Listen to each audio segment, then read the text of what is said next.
Welcome to the Hydration Conversation, where we grab some water and talk about all things healthy living.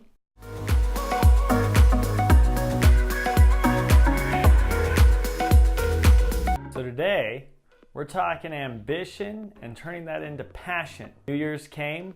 People have a lot of ambition as far as New Year's resolutions. We just figured it's 3 weeks in. We want to see how people are doing. Just because New Year's is here and you had all this ambition, not too late to turn it into true passion. First things first, I wanted to break down the difference between ambition and passion. Ambition is motivation in action. People have ideas of what they want to do. They go out and they start doing it. Now, passion is that switch from, okay, no longer is it now ambition of motivated energy, but now we're looking at something that you truly actually enjoy doing, something that you're passionate about, that you light up when you're doing that activity. Passion is definitely something that is going to carry you through the entire year, because if you have ambition starting out, it's kind of like when you first get a gym membership, you're like, oh, I'm gonna do all these things, but then that is not enough to get you up in the morning and get to the gym when you have a 5 a.m. class or something. So you really do have to find where that turns into passion, and we have a couple of tips to help you do that. We're not here as far as when you created your New Year's resolutions, it's not just something, oh, I want to carry this on for the next couple of weeks or the next month or the next year. You're actually trying to create a lifestyle change, and the only way that change is actually going to stick is if you're passionate about it. I wanted to break down as far as just 5 tips on transitioning from ambition to passion. Step 1, what's the true reason? Be real about it. Some people, again, us being trainers, we hear all the time, oh, I want to create a new workout habit because I want to look better, or I want to have less body fat, or I want to have better endurance, or I want to be stronger. Okay, but why? Who cares if you look better? Nobody actually cares that much, except you. What are you actually looking for? Most of the time, I want to say 90% of the time, what people are looking for is a feeling. They're not looking for this tangible, oh, look, I can do a 200-pound bench press. Nobody actually cares that you can do a 200-pound bench press. What you care about is the feeling of being able to do the 200-pound bench press. Okay, so our second tip is live the feeling. And what we mean by that is you don't just pursue your passion in the gym. Obviously you go hard in the gym, we all go hard in the gym. You need to be doing things outside of the gym or outside of whatever is the element where you have your passion. So for us, it's if we're in the gym every day, that's great, but we can't go to IHOP afterward every day. We need to be, pursuing habits in our daily life, even just the small things that are also going to help promote that feeling and live that feeling. That needs to be constantly in the forefront of your mind, and luckily that's something that will grow with time, where when you're working hard in the gym, afterward being I don't want to go eat a quarter pounder because that's going to make me feel sick, and I just felt so great for doing a workout. You'll start when you start having the discipline to implement the healthy habits you need, you'll start being able to actually crave those things. You'll start craving healthy food. You'll start craving, protein after a workout rather than just I want hamburger. You'll start craving actually good food that's good for you. Yep. We want to create addiction around the feeling. So at that point, when you're okay, I want to feel healthier. Well, there can be simple tasks in feeling healthier. Taking a walk around the block automatically spurs this idea of I feel healthier. Right. You're inspiring that feeling to come out more, and it's just everyday things. It's not having to go through the whole task of actually making it to the gym. It's oh, I drank an extra glass of water today. That makes me give this feeling of being healthier. Yeah. Or if you are someone who is if it's not a fitness goal, maybe it's a goal to, read more, or it's a goal to have less stress in your life. You have to have those times of where you're actually pursuing your passion. So maybe that's, you have morning meditation. But then if you really pack your schedule during the week where you're stressed out all week, that morning meditation is the only time that you're having that intense time of pursuing your passion, pursuing your resolution, as opposed to saying, okay, I'm going to meditate every single morning, but I'm also going to take a walk at lunch and get out in nature and get some sunshine. Or I'm also going to cut 2 things out of my schedule that I know are easily cut, I can easily cut those, and it's going to help me have more time so that I'm not so stressed. Each one of these tips builds up to each other. So those first two tips, the first one really breaking down the reasoning, leads into prompting that feeling to be more in your life and more present.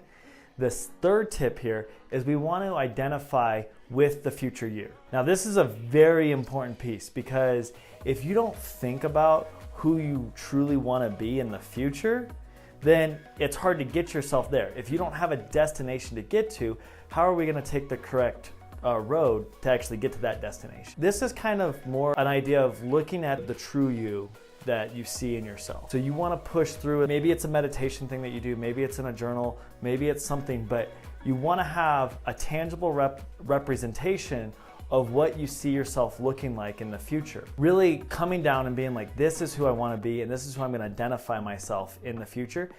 The second part of this is when you create that identity, you then want to circulate it around you. Say if it is around being healthier, hang around healthy people. They rub off on you, and all of a sudden you're going to become healthier. There was a study done, and I heard this from another YouTuber, but I've read the study as well. It's super interesting. They had a bunch of actors that they hired, and they put them in an office, like in a waiting room. And every time a new person would walk in the room, all of the actors would stand up. Pretty soon, the new people who walked in, they would stand up too, not having any idea why they were standing up. They just would, and they wouldn't ask any questions. But every single person who walked in and had been in there a while and saw the actors standing would also stand up. And the reason is because your brain and us as people want to fit in. You're gonna fit in with whoever you hang out with. So if you start hanging out with healthy people, you're gonna start being healthier. And so that's why, like, I'm a firm believer in gyms, because a lot of people are like, oh, you don't need a gym. And I'm like, that's fine, you don't. Like, a lot of the workouts we show you on our YouTube channel is like our at-home workouts, because we get it, gyms are expensive, but we also know that they promote healthy living, and you can meet a lot of really great people that become your community, so that you have people who are promoting your healthy lifestyle. That's a really key part of pursuing your passion, because you know, they always say, I don't know what the quote is. It's something like, if you want to get there fast, go by yourself. No, it's not if you want to go there fast. You want to go fast, go by yourself. If you want to go far, go together. Is that it? Yeah. Kind of applies. The next part here, again, building up on this, we have the experience education cycle. This is a key player because humans are designed to progress. We're designed to get better at whatever we're trying to accomplish. When we're transitioning from this ambition, this energy that's motivating, to this actual passion that you love and endure, then at that point, you have to create experiences which are going to lead to the education to make yourself better off. That education is going to thrust you into further experiences. It's a constant progression that we start wanting to make as we're creating this passion. For instance, I started ballet when I was in college, which is really late if you know anything about dance. So I had never done any ballet training up to that point.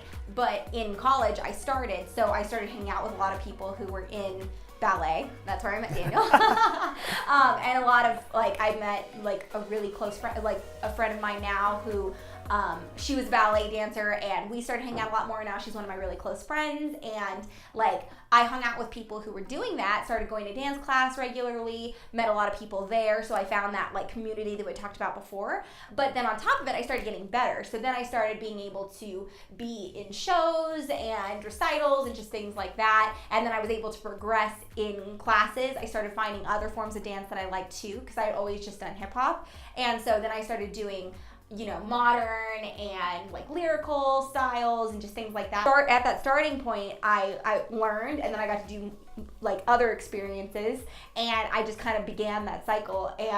But you can do that with anything. You're forced to go through that cycle. You have a filtering system of inspiration, which is, oh, that's really cool, but I'm not going to do anything like that. And then sometimes that inspiration goes, man, that's really cool. I am now motivated to take action to do something like that. And that motivation prompts the experience and education cycle, where the action creates experience.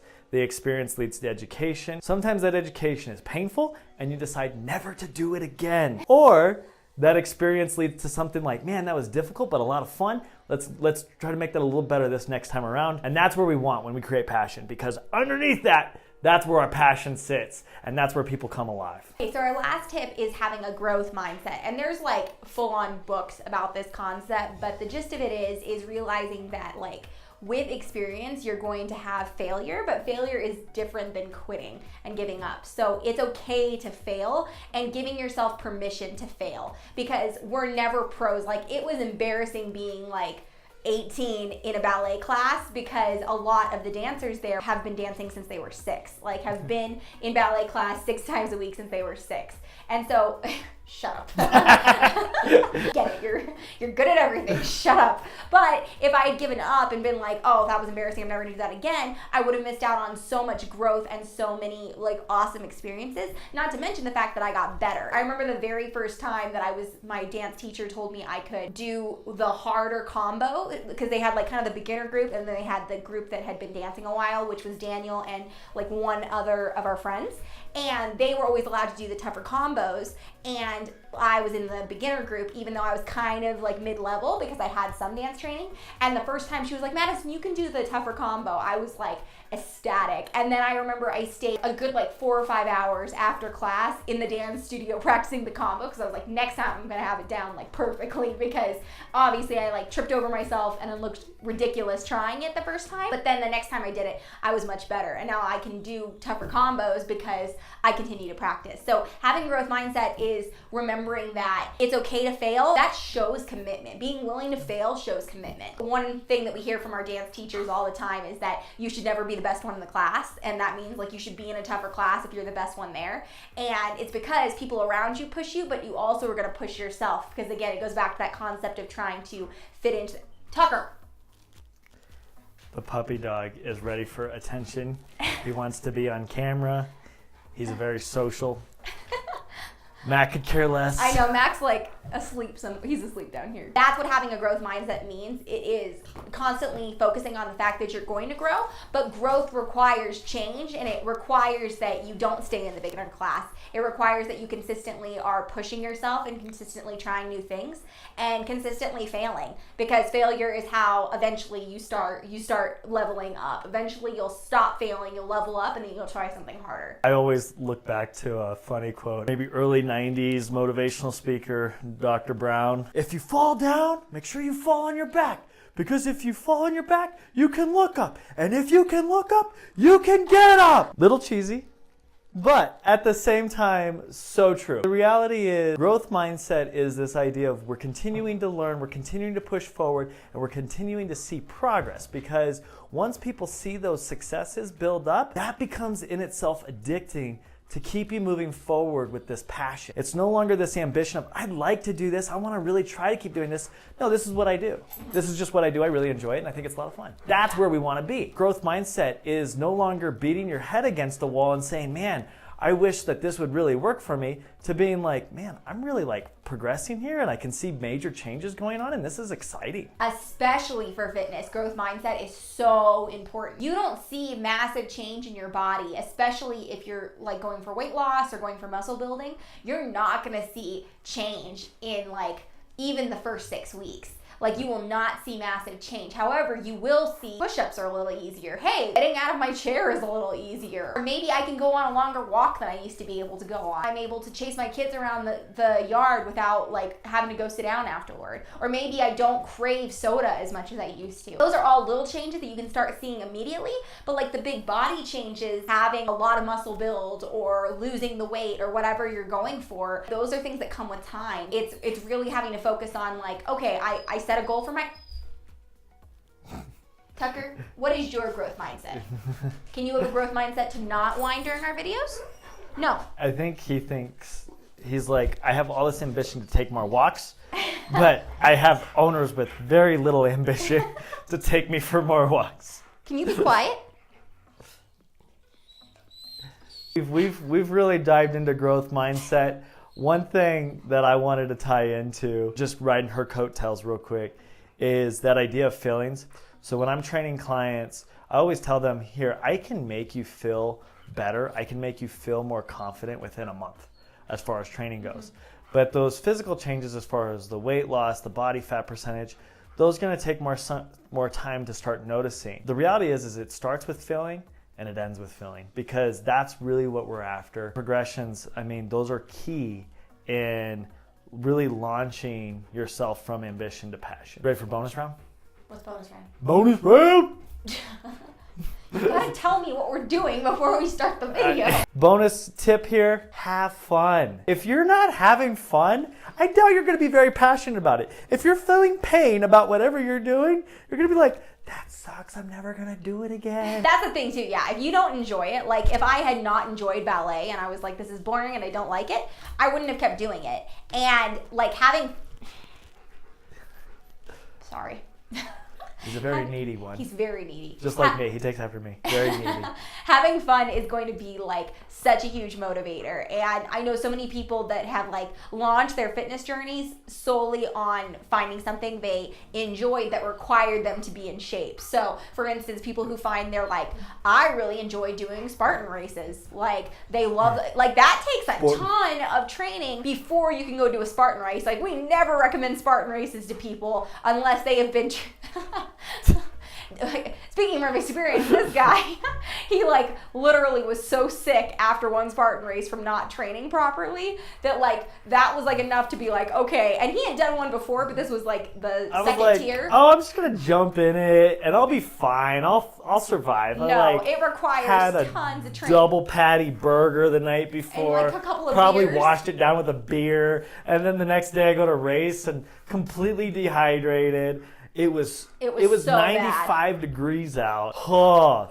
It was bad. Like I like was legitimately worried afterward, and like thankfully there were other people who had trained properly who he was like, I'm really sick, and there was a guy there who had like a banana because he needed magnesium, like that's what his body needed, and the guy was like, here, have me eat this right now, and he's like, I don't want it, and I was like, the guy said to eat it right now, and I was like, and like within like probably like 3 minutes he was starting to feel better because his body needed like the magnesium and stuff. But it's just like you have to, like I know so many people who train based on, he's clawing me.